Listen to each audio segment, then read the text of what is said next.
मिस्र की महिलाएं यौन हिंसा के इर्द गिर्द खड़ी खामोशी की दीवार को तोड़ रही हैं और वैवाहिक जीवन में बलात्कार पर खुलकर बात कर रही हैं। ये एक ऐसा मुद्दा है जिस पर मिस्र में कम ही बात की जाती है। 34 साल की साफा की सुहागरात पर उनके पति ने उनके साथ बलात्कार किया। इस यौन हमले से उनके गुप्तांग, कलाई और चेहरे पर चोट आई। वो कहती हैं, मेरे पीरियड्स चल रहे थे और मैं सेक्स के लिए तैयार नहीं थी। मेरे पति को लगा कि मैं उनके साथ रिश्ता बनाने से बच रही हूँ। उन्होंने मुझे मारा, मेरे हाथ बांध दिए, मेरा मुंह दबाया और बलात्कार किया। सामाजिक बदनामी के डर से साफा ने अपने पति के खिलाफ मुकदमा दर्ज नहीं करवाया। मिस्र का समाज पितृसत्तात्मक और यहाँ पीड़ित महिलाओं पर ही आरोप मढ़ने की संस्कृति है। साफा के लिए बदलाव का पल तब आया जब उन्होंने रमजान के महीने में टीवी पर प्रसारित धारावाहिक न्यूटन्स क्रेडल का एक दृश्य देखा। उसमें एक पति को अपनी पत्नी के साथ बलात्कार करते दिखाया गया था। इस दृश्य को देखकर कई महिलाओं की बुरी यादें ताज़ा हो गईं।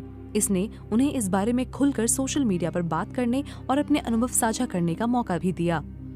कुछ सप्ताह के भीतर ही सैकड़ों महिलाओं ने सोशल मीडिया पर अपने साथ हुए अत्याचार के बारे में लिखा। फेसबुक पर स्पीक अप के नाम से बनाए गए एक पेज पर 700 से अधिक महिलाओं ने अपनी बात रखी। इनमें 27 साल की सना भी थी। वो मेरे लिए किसी फरिश्ते की तरह थे। शादी के 1 साल के बाद मैं गर्भवती हो गई और मेरी डिलीवरी होने वाली थी। सना लिखती हैं, एक मामूली बात पर हमारे बीच लड़ाई हुई और उन्होंने तय किया कि वो मुझे सजा देंगे। उसने मेरे साथ जबरदस्ती की और बलात्कार किया। मेरा गर्भ गिर गया। सना ने तलाक की लड़ाई अकेले ही लड़ी। तब वो अपने पति से अलग रही थीं। वो आज भी अपने बच्चे को याद करके रोती हैं। मिस्र के कई इलाकों में पत्नी से जबरदस्ती सेक्स करना, खास तौर पर सुहागरात के दिन, एक प्रचलित सामाजिक बुराई है। इस मुद्दे पर बहस तब और तेज हो गई जब एक चर्चित गायक की पूर्व पत्नी ने इंस्टाग्राम पर अपने अनुभव साझा किए। उन्होंने रोते हुए अपने वैवाहिक जीवन में हुए बलात्कार की कहानी सुनाई। ये वीडियो मिस्र में वायरल हो गया। इस पर मीडिया में भी लिखा गया था।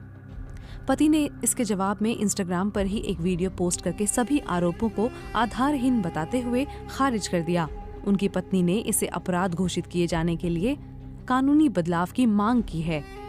मिस्र की सरकारी संस्था नेशनल काउंसिल फॉर वुमेन के मुताबिक वैवाहिक जीवन में बलात्कार, जबरदस्ती सेक्स किए जाने और यौन उत्पीड़न के सालाना औसतन 6500 मामले सामने आते हैं।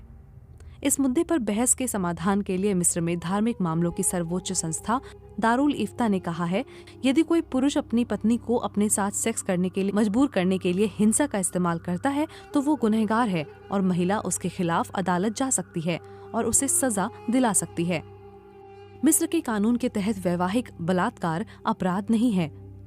विश्व स्वास्थ्य संगठन इसे यौन हिंसा का ही एक रूप मानता है। अदालतों में इस अपराध को साबित करना मुश्किल हो जाता है। मिस्र में वैवाहिक बलात्कार के अधिकतर मामले जो अदालत जाते हैं उनमें सजा नहीं हो पाती है। इनकी वजह मिस्र के दंड विधान की धारा 60 है। इसके मुताबिक दंड संहिता उन मामलों में लागू नहीं होगी जो अच्छी नीयत से किए गए और शरिया कानून के तहत सही हैं। मिस्र में बदलाव आमतौर पर बहुत धीमे धीमे आता है। यहाँ अभी भी परंपराएं और रूढ़िवादी मूल्य हावी हैं, लेकिन वैवाहिक बलात्कार की पीड़ित महिलाओं ने आवाज उठानी शुरू कर दी है।